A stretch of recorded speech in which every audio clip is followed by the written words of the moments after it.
आज सूर्य का turning point है। कुछ समझे क्या? आज मकर संक्रांति है। आज के दिन क्या होता है? लड्डू खाते हैं। आप तो अपनी बताओगे, किसी और के विषय में तो पता नहीं तुम्हें। खाने की बात पता है, लड्डू खाएंगे। और भी ज़्यादा कुछ हुआ तो नदी में जाके नहा लेंगे। और भी कुछ हुआ वो तिली से नहाया जाता है, तिल को पीस करके नहाते हैं। अपने नहाना धोना खाना पीना माता जी से ज़्यादा मत पूछा करो, हमें तो बस इसमें ही आनंद आता है। नहीं, थोड़ा और बाहर निकलो। खाना पीना नहाना धोना ये सब शरीर की क्रिया है, ये सामान्य क्रिया है, इसे विशेष मत बनाओ। विशेष है तो हमारी आत्मा है, विशेष है तो हमारी आत्मा है, उसके विषय में भी सोचो। तो आज मकर संक्रांति क्या है, सूर्य क्या है? तत्वार्थ सूत्र यदि पढ़ा हो तो उसके चौथे अध्याय में ज्योतिष का सूर्य चंद्रम सौ ग्रह नक्षत्र तारकाश्च, ये सूत्र उसमें है ना। इसका मतलब सूर्य चंद्र ग्रह नक्षत्र और तारे, ये 5 भेद हैं ज्योतिषी देव के। किसके? ज्योतिषी देव के। और ज्योतिष में से पीछे का सा हटाओ तो क्या बचा? ज्योति। ज्योतिष और सा हटाया तो क्या बचा? ज्योति। और ज्योति का मतलब होता है प्रकाश। ज्योति का मतलब होता है प्रकाश, और जो प्रकाशित रहते हैं वो ज्योतिष देव। और प्रकाश देने के कारण इन्हें ज्योतिषी कहा जाता है। अब देवता नहीं देते प्रकाश तो फिर कौन देता है? इनके विमान देते हैं। सूर्य का विमान है, चंद्र का विमान है, ग्रह नक्षत्र तारे सब विमान है। और मैं इसमें असंख्यात देवी देवता रहते हैं। कितने? असंख्यात देवी देवता इसमें रहते हैं। तो ये विमान है, तो इस विमान में कुछ और भी होगा। देवता रहते हैं तो महल भी होंगे, मकान भी होंगे, रहने के लिए जगह तो होगी ना। जब देवता रहते हैं तो रहने के लिए स्थान तो होगा। और उसके साथ में मंदिर भी है। क्या है? मंदिर भी है, अकृत्रिम चैत्यालय भी है। मकर संक्रांति के दिन सूर्य सबसे नजदीक होता है धरती के, सबसे पास होता है।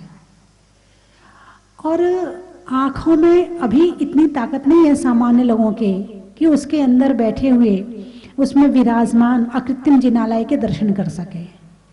लेकिन भरत चक्रवर्ती, उसके अंदर इतनी पावर थी, उसकी आंखों में इतनी ज्योति थी, इतना प्रकाश था, उसकी आंखों में इतनी शक्ति थी, ताकत थी कि वो अपने 84 खंड के महल के छत पर खड़े होकर आज के दिन सूर्य के विमान में विराजमान अकृत्रिम जिनालयों के दर्शन कर लेता था। बात समझ में आई कि नहीं आई? मतलब भरत चक्रवर्ती की हाइट कितनी थी? 500 धनुष। कितनी थी? 4 हाथ का एक धनुष। और जिस समय का जो व्यक्ति होता है उसका हाथ गिना जाता है, तो 4 हाथ का एक धनुष और हाइट थी 500 धनुष। अब हाथ गिने तो कितने हो गए? 2000, है ना। अब उसके हिसाब से उनके महल की हाइट होगी। अब उस महल की हाइट के हिसाब से 84 खंड का महल था। यानी उस समय भी कोई करे ना करे, देवता करते थे उनके महलों का निर्माण। महापुरुषों की सेवा कौन करता है? देवता करते हैं। तो देवता उनके महलों का निर्माण, 84 खंड का महल। कितने का? 84 खंड का। और उसकी छत पर वो खड़े होते थे। अब आप ही सोच लो कि कितनी हाइट रही होगी।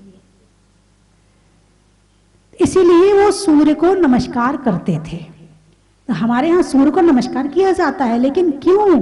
क्योंकि इसमें अकृत्रिम जिनबिंब जिनालय विराजमान है, इसीलिए सूर्य को नमस्कार, वहां से परंपरा ये शुरू हुई है।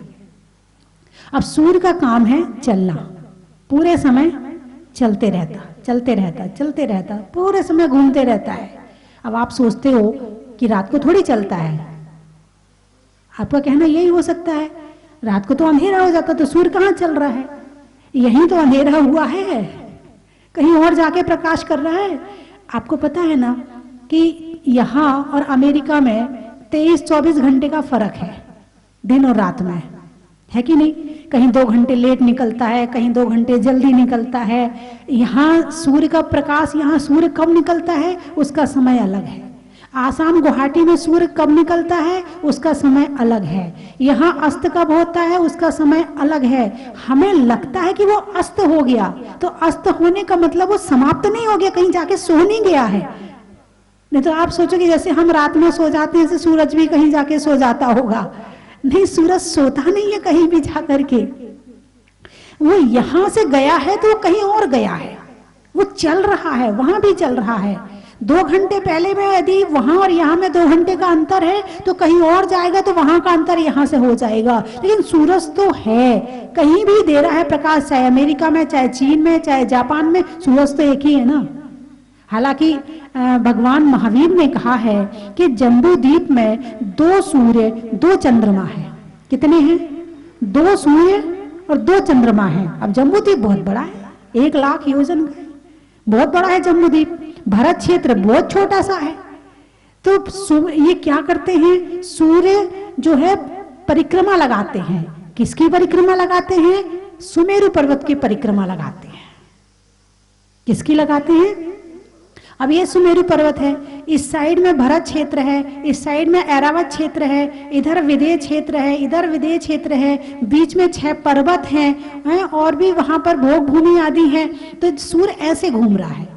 जब यहाँ चला जाता है तो यहाँ अंधेरा हो जाता है, यहाँ उजाला हो जाता है। जब यहाँ से यहाँ आ जाता है तो यहाँ अंधेरा हो जाता है, यहाँ उजाला हो जाता है। तो 2 सूर्य हैं, फिर लेकिन 24 घंटे में दोनों सूर्य अपने हिसाब से कवर करते रहते हैं। और जब वो ऐसे ऐसे चलते हैं, ऐसे ऐसे चल के ऐसे, तो उनकी गलियां बन जाती हैं। 184 गलियां हैं, उनकी गलियां बन जाती हैं। तो सूर्य जो है अपनी परिक्रमा कितने समय में पूरी करता है? तो बोले बदलने का टाइम कब आया? पूरा चल लिया, और चलने के बाद अब मुड़ना है। तो कहाँ गया और कहाँ से मुड़ा? आपने कभी ध्यान दिया कि धूप गर्मी में आपके घर के अंदर नहीं घुसती है? ध्यान दिया कि नहीं दिया?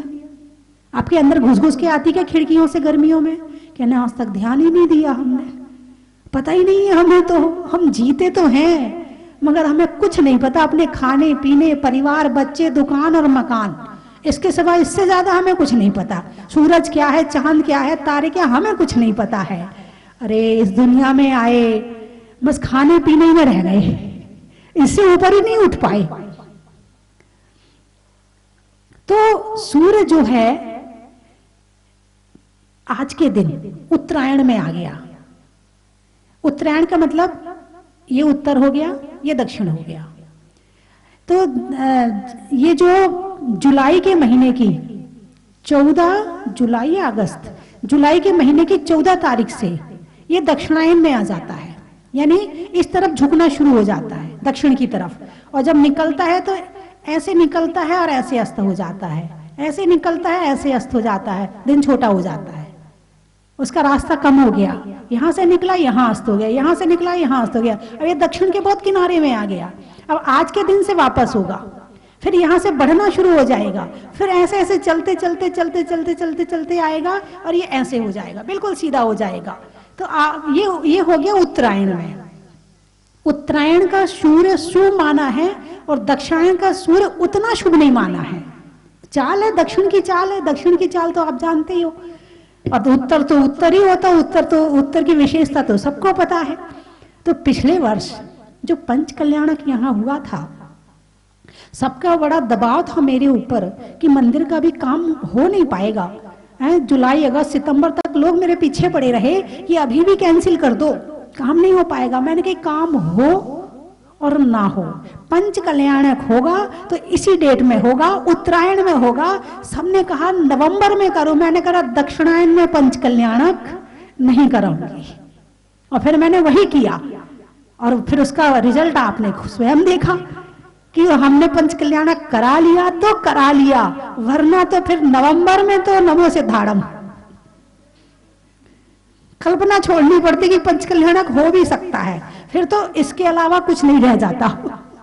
आप समझ गए ना, बैठे बैठे पछताने के अलावा कुछ भी नहीं रह जाता। तो दिमाग में एक ही बात थी कि पंच कल्याणक उत्तरायण में करवाना है, पहली बात, और 20-20 में करवाना है, दूसरी बात, और जनवरी या फरवरी में ही करवाना है, तीसरी बात। ये तीनों मेरी मतलब मन में था कि ये ही करवाना है। और वही प्रभु ने जो जैसा मार्गदर्शन दिया वैसा हुआ। यदि इससे जरा भी इधर हो जाते तो मामला 4-5 साल के लिए नमो सिद्धाड़म हो जाता। अभी तक लोग उबर नहीं पा रहे हैं वहां से। जो एक बार मतलब जैसे तूफान आता है तो तूफान आता तो कुछ समय के लिए है, लेकिन इतना तहस नहस करके चला जाता है कि उसकी क्षति पूर्ति में कई वर्ष लग जाते हैं। ऐसे ये भी एक तूफान था। लोग जब तूफान आता है तो क्या होता है, लोग घरों के अंदर घुस के बैठ जाते हैं। तो जब कोरोना आया तब क्या हुआ, घर के अंदर घुस के बैठ गए और क्या किया। तो ये तूफान ही था। इसमें जितना लोगों का धन का, जन का और मन का तो बहुत लॉस हुआ है। मानसिक रूप से तो एक बार तो एक महिला आई और बहुत जोर जोर से रोने लगी, भाई क्यों रो रही हो, हमें कोरोना ना हो जाए, हमें कोरोना ना हो जाए, मैं कोरोना से मरना नहीं चाहती हूँ। इतनी भयभीत थी, इतनी भयभीत थी कि मतलब उसको देख के ऐसा लग रहा था कि ये हो और ना हो, लेकिन आधे लोग तो कोरोना के डर से मर जाएंगे। सूर्य के जिम्बिम्ब में ऐसे सूर्य का प्रतीक माना जाता है, लेकिन फिर भी हम 24 तीर्थंकर की पूजा करें, आराधना करें, माला फेरें, इस तरह के कार्य करके हम आज इस संक्रांति का विशेष लाभ उठा सकते हैं। बात समझ में आई कि नहीं? क्या करके? लड्डू खा के नहीं, अभी खाएंगे ना, हो ही नहीं सकता कि खाना भूल जाए। हम पूजा भूल सकते हैं, हम मंदिर भूल सकते हैं, हम सब भूल सकते हैं, लड्डू खाना नहीं भूल सकते हैं। बंधुओं, ये खाने के संस्कार हमारे आज के नहीं हैं, अनादिकाल के हैं। और पूजा और भक्ति के संस्कार शायद हमने अभी अपने जीवन में डाले ही नहीं है। बात समझ में आई कि नहीं आई? यदि कोई भी काम हो और सबसे पहले यदि आपको पूजा याद आए, भगवान की भक्ति याद आए, तो समझना आपका संस्कार इसके ज्यादा है। और कोई भी काम हो सबसे पहले खाना याद आए, आज तो आप बड़े पुण्यवान हैं, आज तो आपने भगवान का अभिषेक किया, आज संक्रांति के दिन आपने तीर्थंकर प्रभु का, मुनि सुब्रतनाथ भगवान का अभिषेक किया, शांति धारा की है, और इस तरह से आप तीर्थ यात्रा कर रहे हैं। आपकी संक्रांति तो सफल हो गई, आपकी संक्रांति तो सही हो गई। अब लड्डू खा भी लोगे तो आप कोई बात नहीं है, लेकिन पहले धर्म और बाद में खाना, पहले भजन और बाद में भोजन। पहले भोजन कितनी बार करते हो? कम से कम 2 बार। और भजन कितनी बार करते हो? 1 बार भी करते हैं। भोजन मन से करते हो कि बिना मन के करते हो? मन से करते। रुच के करते हो कि बिना रुचे करते हो? रुच के करते। और भगवान का भजन रुच के करते हो कि बिना रुचे भी हो जाता है? हाँ, इसमें नमक कम है, जरा और नमक डाल, इसमें जरा मीठा कम है, जरा थोड़ा और मीठा डाल, आज चटनी भी बना लेना, हाँ कल चटनी नहीं बनाई थी तुमने, थोड़ा अचार भी लाके दे। रुच के खाते हैं। और पूजा करने के लिए अब घर में काम तो है, लड्डू भी बनाना है, संक्रांति आ गई, अब पूजा का नियम है, अब क्या करें, चलो अब एक पूजा कर ही लेते हैं। ये है खाना और ये है पूजा। आप बताओ रुच के आपने रुच के पूजा कैसी होती? एक एक शब्द भाव से पढ़े जाएं, एक एक शब्द में भाव भर के अंदर से उठाए जाएं, और उसके साथ में अरे आज मैंने एक ही पूजा करी, आज तो मेरा मन कर रहा 2-3 पूजा और कर ले। यदि लड्डू मिल जाए खाने को तो एक नहीं, एक से मन नहीं भर रहा, एक और दे दो ना। जैसे लड्डू एक और मांग रहे ना, ऐसी पूजा एक और किया करो। अच्छा क्या है बताइए? आत्मा को, आत्मा के लिए क्या है और शरीर के लिए क्या है? आत्मा के लिए पूजा है और शरीर के लिए भोजन है। तो आप जितना रुच रुच के भोजन करते हो, भोजन की थाली सजाते हो, क्या इतनी रुच रुच के आपने पूजा करी? यदि नहीं करी है तो इसका मतलब आपको शरीर से ज्यादा प्रेम है और आत्मा से प्रेम कम है। अब जिसको जिससे प्रेम होता है उसको वही चीज मिलती है। शरीर चाहिए कि आत्मा चाहिए? बोलो। आत्मा तो तुम हो ही, चाहिए क्या? आत्मा तो तुम हो ही, अब चाहिए और क्या चाहिए? एक और आत्मा थोड़ी तुम्हें चाहिए। आत्मा चाहिए का मतलब यह है कि जो आत्मा कर्मों से ढकी हुई है उस आत्मा को शुद्धात्मा की उपलब्धि कैसे कराएं? उस आत्मा में शुद्धात्मा की उपलब्धि कैसे कराएं वो चाहिए है। अब सूर्य है, बादलों में ढका है, जिसका मतलब ये तो नहीं कि सूर्य खत्म हो गया। इसका मतलब ये तो नहीं कि सूर्य है ही नहीं है, ऐसा तो नहीं कह सकते सूर्य नहीं, सूर्य तो है मगर बादलों के अंदर ढका है। तो हम सूर्य को देखना चाहते हैं, कैसा है सूर्य? भाई कैसे देख सकते हैं? तो बोले बादल को हटाएंगे तो सूर्य दिख जाएगा। तो बादल कैसे हटेंगे? हवा चलेगी तो बादल हट जाएंगे। अब हम चाहते हैं कि जो हमारी आत्मा सूर्य के समान है। किसके समान है? सूर्य के समान प्रकाशित है, और तो उसका प्रकाश हम देखना चाहते हैं। वो देखने को कैसे मिले? तो बोले कर्मों को हटाना पड़ेगा। बोले कर्म कैसे हटे? बोले त्याग से, तपस्या से, ध्यान से, धर्म से, इन चीजों से कर्म हटेंगे, इन चीजों से कर्म हटेंगे। तो अब उसमें तो मन लगता नहीं है। तो जो चाहते हो फिर वही मिलेगा। शरीर को चाहते हो तो आज मनुष्य का शरीर मिला है, और शरीर को ही चाहोगे, आत्मा को नहीं चाहोगे तो कल इससे कमजोर मिलेगा, परसों इससे खराब मिलेगा, नरसों इससे और खराब मिलेगा, और आने वाला समय ऐसा होगा कि त्रयंच गति में पहुंच जाएंगे।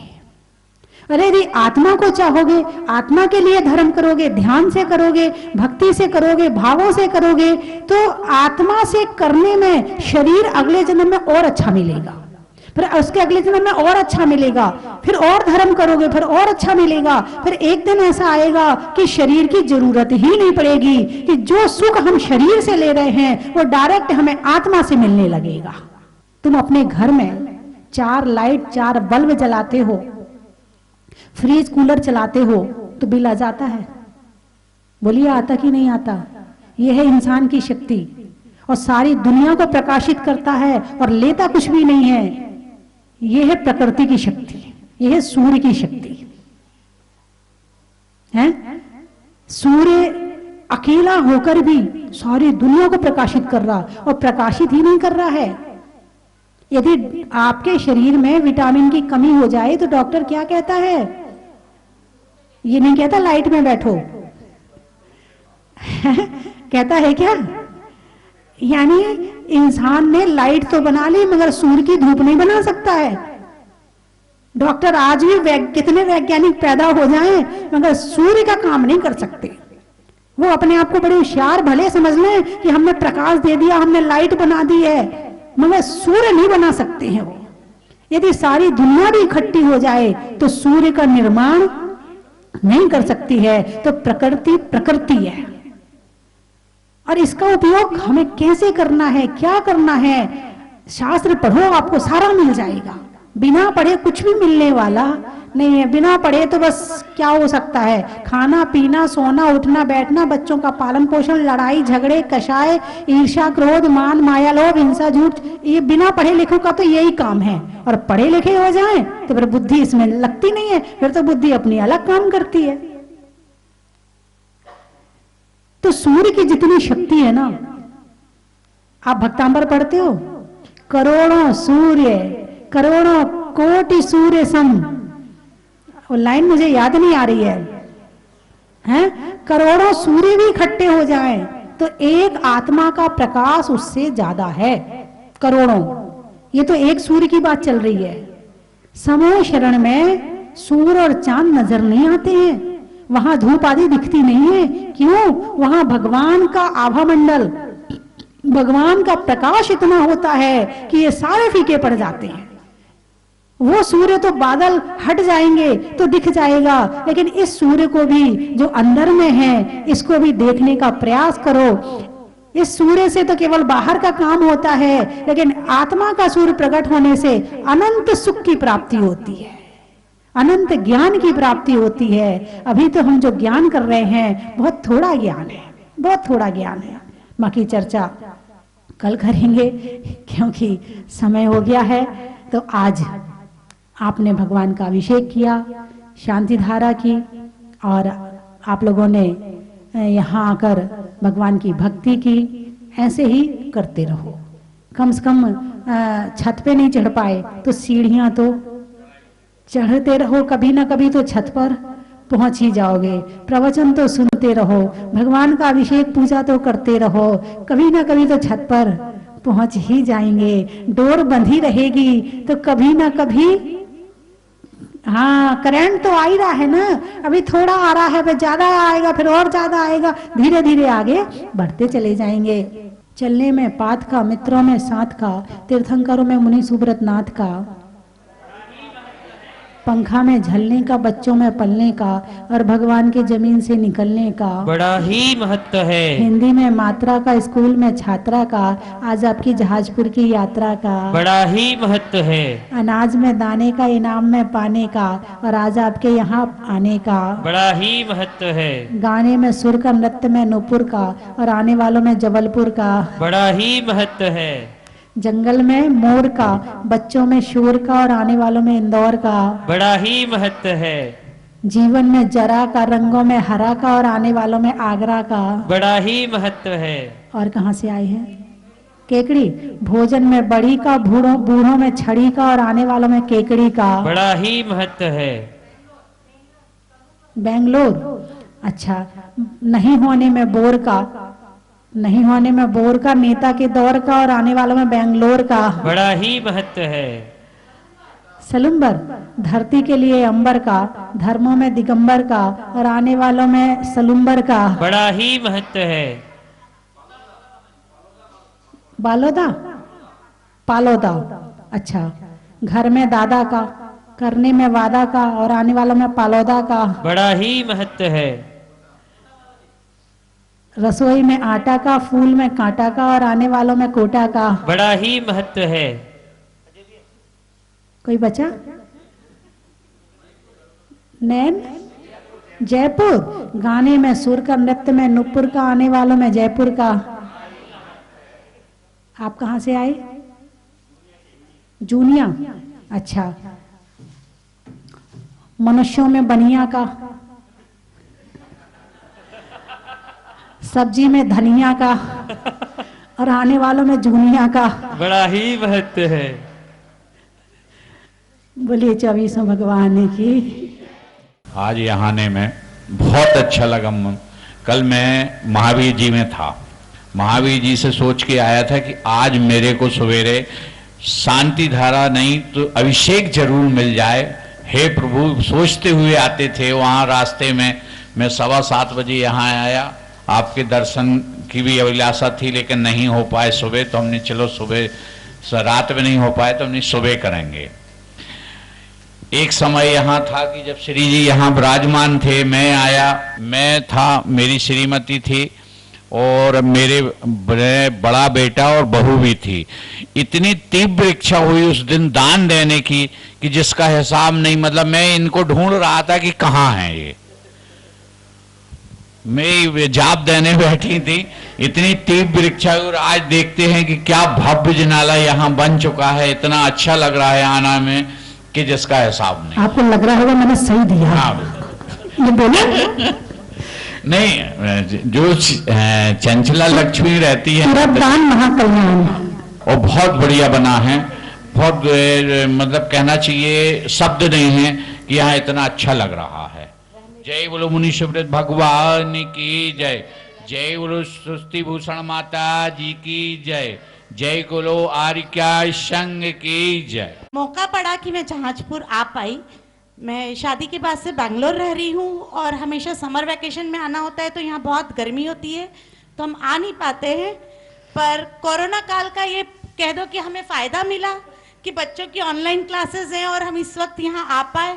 और हम दिसंबर से सोच रहे थे आने की, पर शायद हमें बाबा बुला नहीं रहे थे और अचानक हमारा प्रोग्राम बना और हम अचानक बिल्कुल निकले हैं।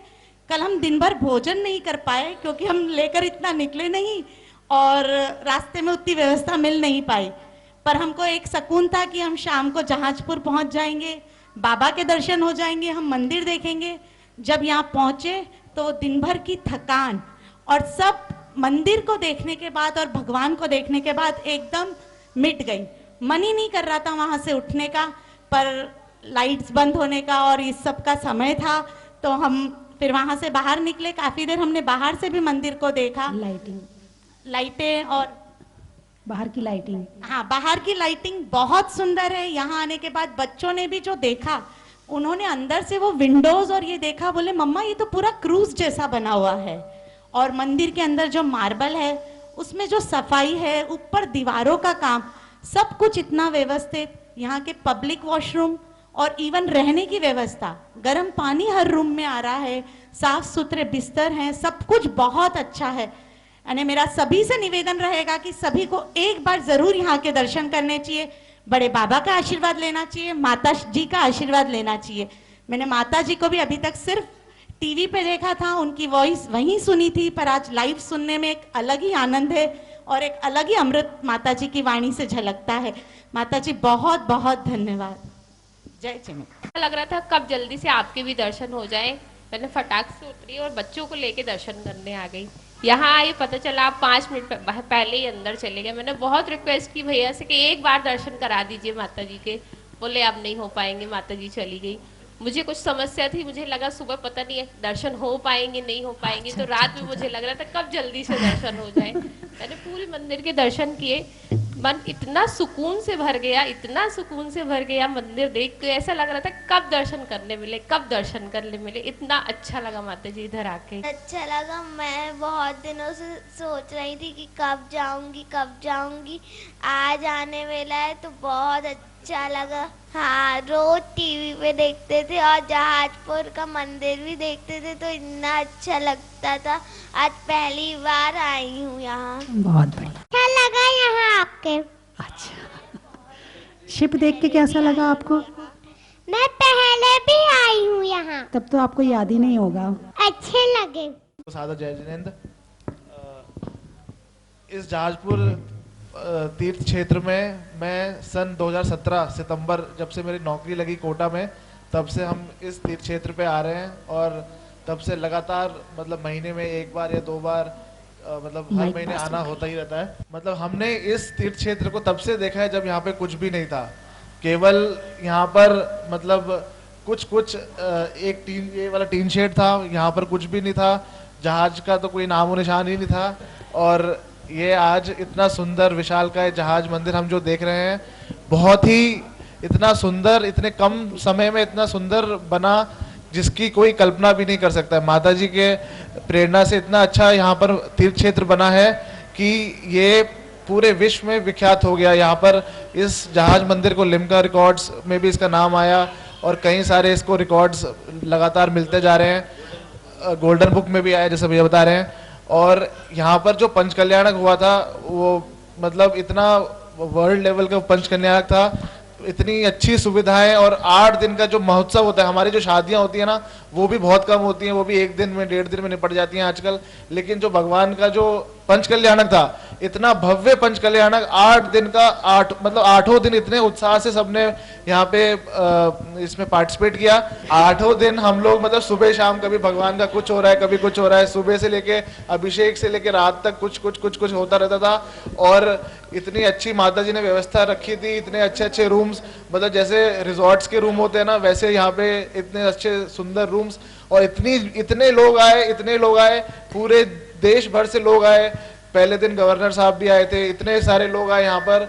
और इस पंच कल्याणक का जो रूप था, इसका जो इतने विशाल स्केल पे इसका पंच कल्याणक हुआ, वो जब माता जी जैसा कह रही हैं कि तब हो गया, तभी हो गया, नहीं तो शायद उसके बाद तो कोरोना आ गया था।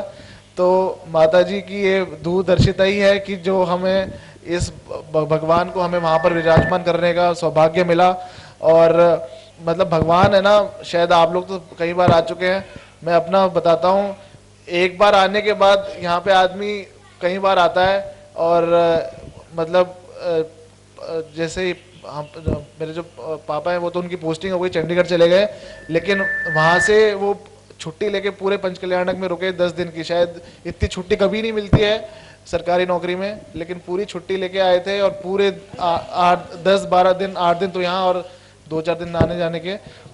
तो माता जी के इससे आशीर्वाद से यहाँ पे बहुत अच्छा तीर्थ क्षेत्र बना। माता जी का आशीर्वाद हमारे पर सदा बना रहे, इसी कामना से माता जी के चरणों में बंदामी। माता जी, हम आगरा से हैं और हम आचार्य श्री ज्ञान सागर जी महाराज जी के मतलब बहुत ही करीबी हैं कि हम मतलब बता नहीं सकते, हम इतने करीब हैं उनके, शुरू से ही बहुत करीब रहे थे।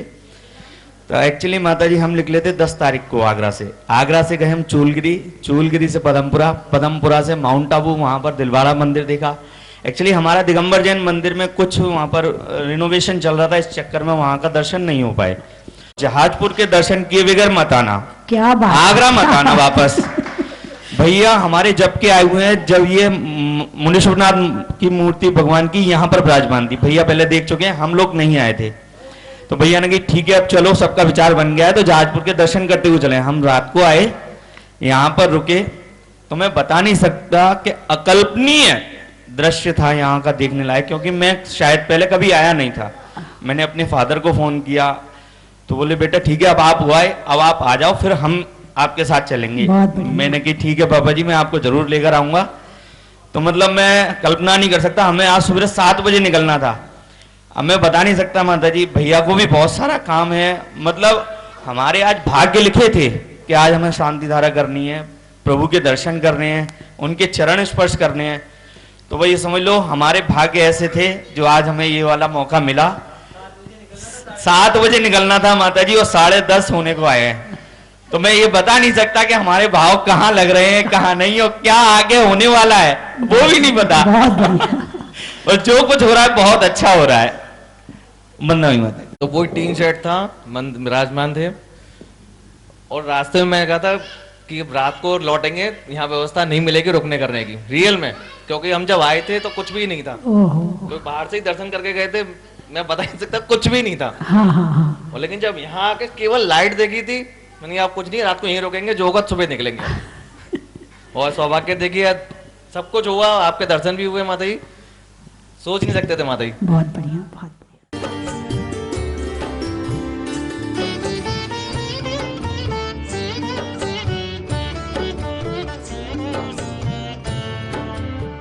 जय जिनेंद्र बंधु, एक बार पुनः सौभाग्य आपको बुला रहा है स्वस्ति धाम जहाजपुर के पावन प्रांगण में।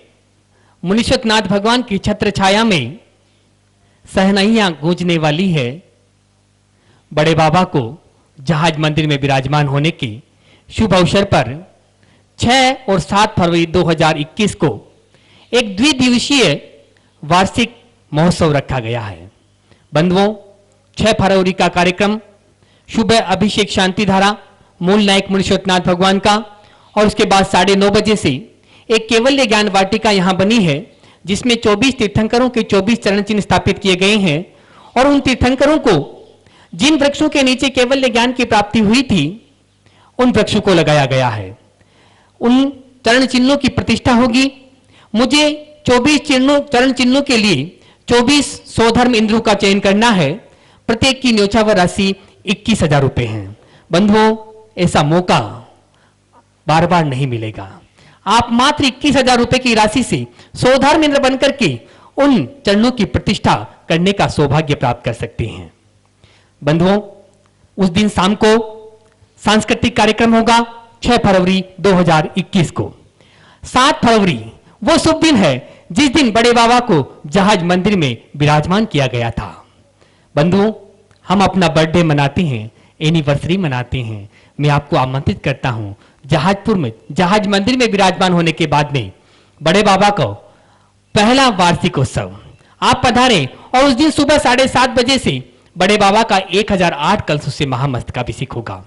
9 बजे से रथ यात्रा निकाली जाएगी और 10 बजे से एक और सौभाग्य आपको मिलने वाला है।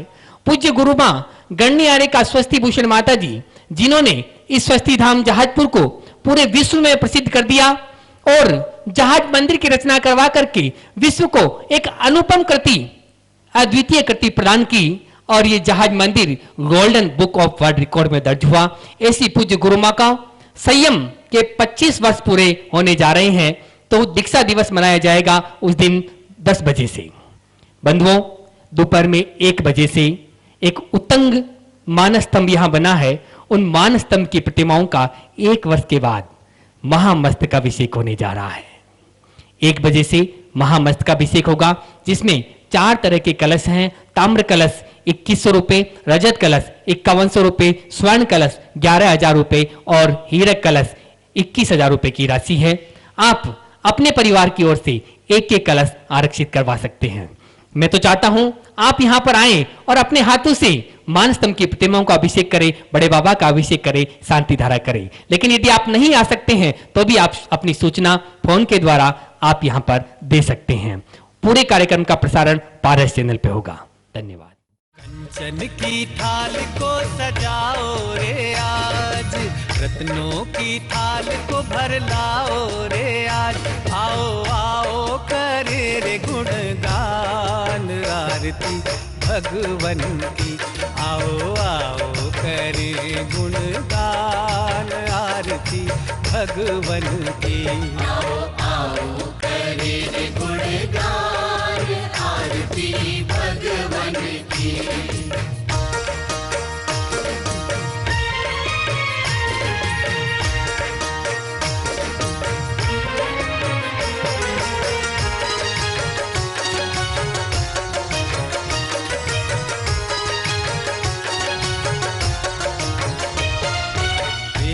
सुमित्र के राज दुलारे, माँ पद्मा जी के नैनों के तारे। पिता सुमित्र के राज दुलारे, माँ पद्मा जी के नैनों के तारे। राजगृही में जन्म लियो आप, राजगृही में